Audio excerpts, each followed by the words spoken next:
नमस्कार, मैं रवीश कुमार। अरविंद केजरीवाल को आज ईडी के कोर्ट से राहत नहीं मिली।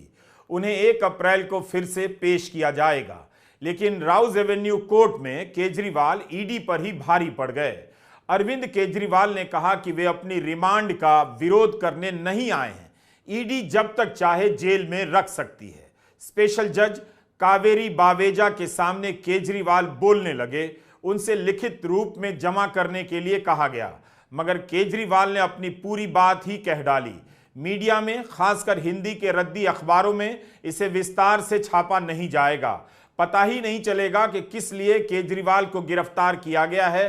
कोर्ट में केजरीवाल ने अपना पक्ष कैसे रखा है, इस वीडियो में हम केजरीवाल की एक एक बात को यहां रखेंगे, ताकि जनता भी देख ले कि एक मुख्यमंत्री को कैसे घसीटकर जेल में डाल दिया गया है। क्या यह अजीब नहीं है कि सिर्फ एक बयान के आधार पर एक राज्य के मुख्यमंत्री को उठाकर जेल में बंद कर दिया गया है। केजरीवाल ने कहा कि मैं यहां अपनी रिमांड का विरोध करने नहीं आया हूं। ईडी मुझे जब तक चाहे जेल में रख सकती है, लेकिन हर किसी को पता होना चाहिए कि ईडी बीजेपी के लिए वसूली का रैकेट चला रही है। यह हालत हो गई है इस ईडी की। मुख्यमंत्री ने भरी अदालत में कह दिया, ईडी बीजेपी के लिए वसूली का गैंग चला रही है। केजरीवाल ने यह भी कह दिया कि वे अपने रिमांड का विरोध करने नहीं आए हैं। ऐसा कहना भी बता रहा है कि इस पूरी प्रक्रिया में न्यायिक व्यवस्था का क्या हाल हो गया है। क्या केजरीवाल के इस बयान से इसकी झलक नहीं मिलती है कि दलील कैसी भी हो, कितनी भी मजबूत हो, फायदा नहीं, फैसला तय है। इसलिए कोर्ट में अपने तरीके से बात कह देनी है और निकल चलना है। कह देना है हम रिमांड का विरोध ही नहीं कर रहे। ऐसा लगता है कि केजरीवाल जेल भेजने की राजनीति के भय से अब आजाद हो गए हैं। उन्हें पता है कि यही आज की नियति है। किसी को भी जेल में डाल देना खेल हो गया है। अगर जनता नहीं देख रही है तो वे खुद भी तो जनता हैं और इस बात का प्रतिकार कोर्ट में कर सकते हैं। यह बोलकर ईडी बीजेपी के लिए वसूली का रैकेट चलाती है। 27 मार्च को दिल्ली हाईकोर्ट के सामने केजरीवाल के वकील अभिषेक मनु सिंघवी ने भी कोर्ट के सामने कुछ ऐसा ही कहा। सिंघवी ने कहा, मुझे खुशी है कि कम से कम 1 या 2 कोर्ट तो ऐसे हैं जिन्होंने ईडी की कार्य पद्धति पर कुछ कहा है। आमतौर पर कोर्ट ईडी नाम की होली काऊ को छूना भी नहीं चाहते। सिंघवी का तो यही कहना था कि ईडी को पवित्र गाय बना दिया गया है। नाम आते ही सब आस्था आस्था करने लग जाते हैं। इससे पहले याद कीजिए, सुप्रीम कोर्ट में कपिल सिब्बल ने क्या कहा था, यही कि जब इस कोर्ट का इतिहास लिखा जाएगा निश्चित रूप से यह स्वर्णिम दौर नहीं होगा। सिब्बल की इस बात पर अदालत से यही आवाज आई। अच्छा, देखते हैं। अंग्रेजी में सिब्बल ने कहा, When the history of this court will be written, this will not be a golden period.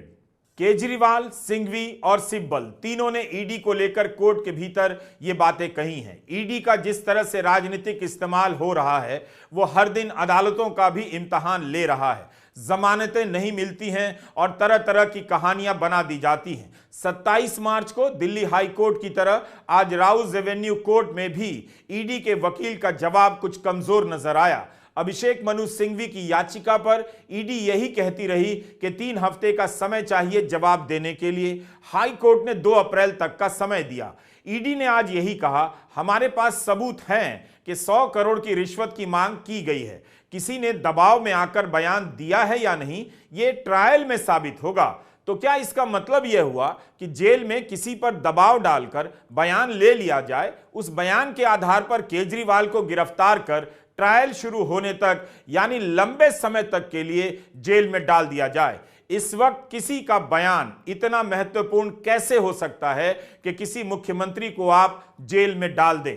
अब हम आते हैं उन 4 बयानों पर जिनके आधार पर केजरीवाल को गिरफ्तार किया गया है और जिसकी बात खुद केजरीवाल ने आज कोर्ट के सामने रखी। मुख्यमंत्री केजरीवाल ने कहा, पहला बयान सी अरविंद का है। सी अरविंद मनीष सिसोदिया के सचिव थे। उन्होंने कहा कि एक दिन मेरे घर में मेरी मौजूदगी में मनीष सिसोदिया ने उनको कुछ एक्साइज डिपार्टमेंट के डॉक्यूमेंट हैंडओवर किए। ये नहीं कहा कि पैसे दिए, बस इतना ही। मेरे घर पर ढेरों मंत्री आते हैं, सचिव आते हैं, आपस में खुसर फुसर करते हैं, आपस में डॉक्यूमेंट शेयर करते हैं। क्या यह पर्याप्त कारण है कि सिटिंग मुख्यमंत्री को अरेस्ट कर लिया जाए? दूसरा बयान मागुंटा श्रीनिवासुलु रेड्डी का है, एमएसआर का। यह सांसद थे जगन रेड्डी की पार्टी से। एक दिन 16 मार्च 2021 को 4:30 बजे मेरे दफ्तर आते हैं। 10 दिन पहले उन्होंने पत्र भेजा था कि मैं सांसद हूं, मुख्यमंत्री से मिलना है। वो मेरे पास मिलने के लिए आते हैं। मैं जल्दी में था। वे आकर कहते हैं कि दिल्ली में फैमिली चैरिटेबल ट्रस्ट खोलना है। मैंने कहा जमीन हमारे अंडर नहीं आती है, एलजी साहब के अंडर आती है। आप मुझे चिट्ठी दे दीजिए, मैं एलजी साहब को फॉरवर्ड कर दूंगा बस। 16 सितंबर 2022 को उनके घर पर रेड होती है। उनसे पूछा जाता है कि क्या आप केजरीवाल से मिले? वो कहते हैं हां मैं मिला, मैं उनसे फैमिली ट्रस्ट के लिए जमीन मांगने गया था। यह 16 सितंबर 2022 को सेक्शन 17 में दर्ज हुआ बयान है। ईडी इससे खुश नहीं होती है। 5 महीने के बाद उनके बेटे को 10 फरवरी के दिन गिरफ्तार कर लिया जाता है। उसके बावजूद अपने स्टेटमेंट पर कायम रहते हैं।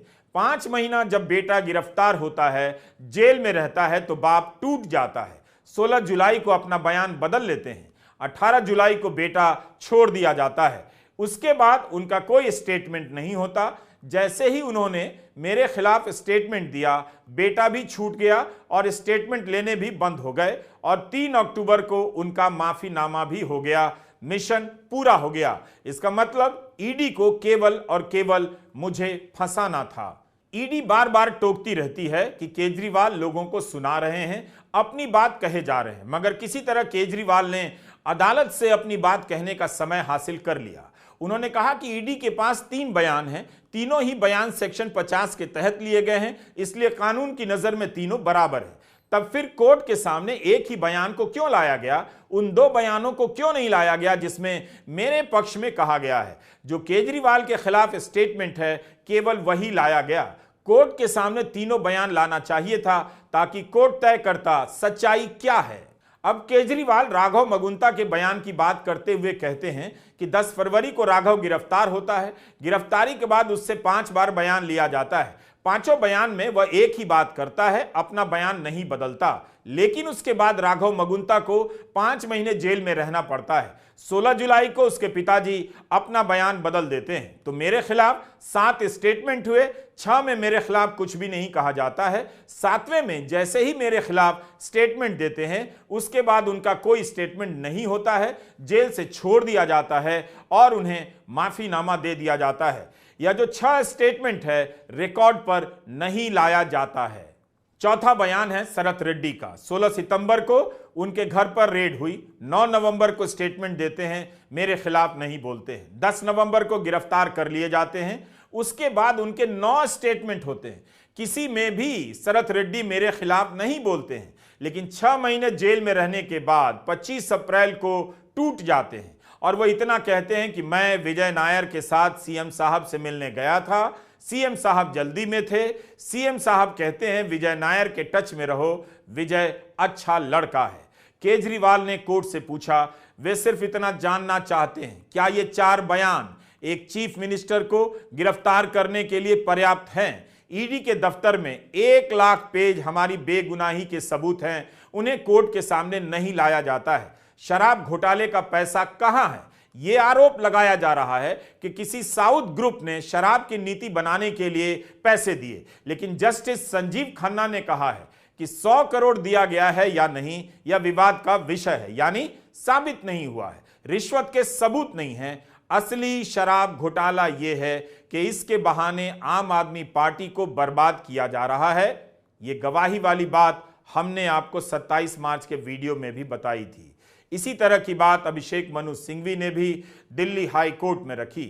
आपको हमारा वो वीडियो फिर से देखना चाहिए। उसमें सिंघवी के तर्क को विस्तार से रखा गया है।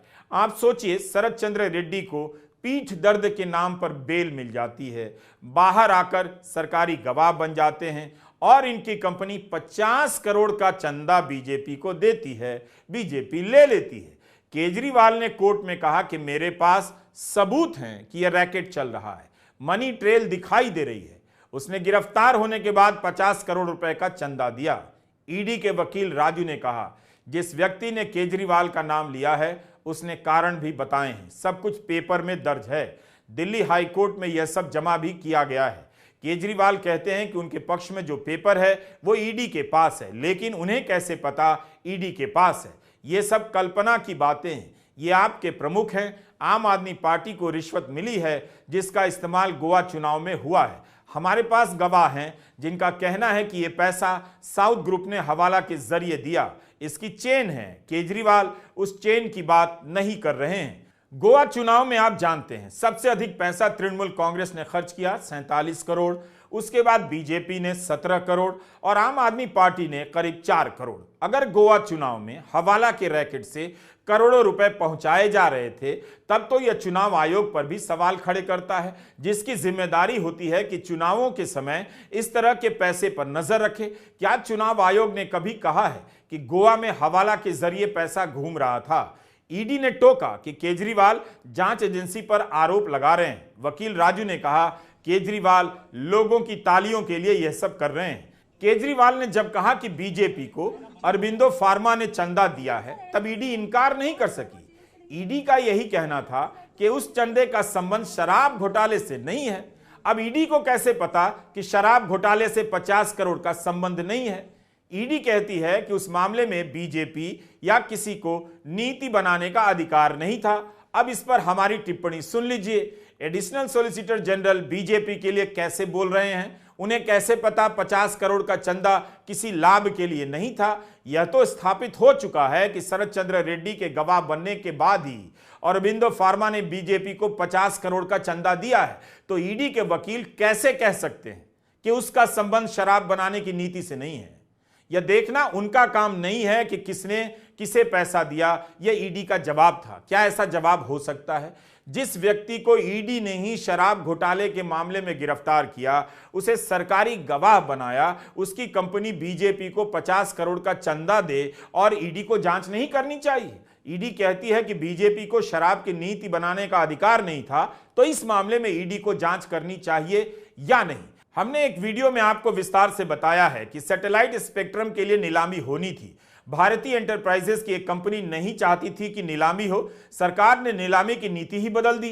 भारतीय एंटरप्राइजेस ने नीति बदलने से पहले 100 करोड़ का चंदा बीजेपी को दिया। नीति बदल जाने के बाद 50 करोड़ का दिया। तो यहां पर केवल और केवल मोदी सरकार ही टेलीकॉम नीति बदलने और बनाने में सक्षम है। तो क्या ईडी देखना चाहेगी कि कहीं 150 करोड़ की रिश्वत खाई तो नहीं गई है? क्या ईडी में साहस है? केजरीवाल के मामले में 3 अप्रैल को दिल्ली हाई कोर्ट में सुनवाई होनी है। ईडी कोर्ट ने 1 अप्रैल तक की ही रिमांड दी है। भ्रष्टाचार के सहारे विपक्ष को खत्म किया जा रहा है, लेकिन जो बीजेपी के साथ आता है उसके खिलाफ केस बंद हो जाता है।